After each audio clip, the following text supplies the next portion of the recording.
Nurlan Qarabağ Universitetinin tələbəsidir. O, Xankəndidə yaşayır.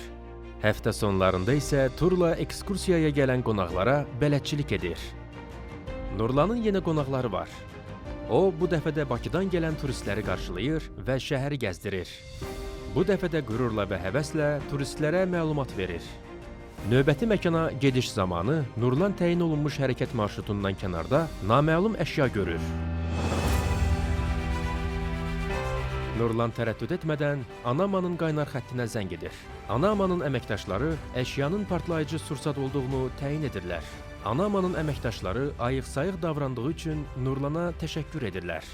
Mina təhlükəsi nişanlarının tələblərinə diqqət edin. Təhlükəli ərazilərə keçməyin.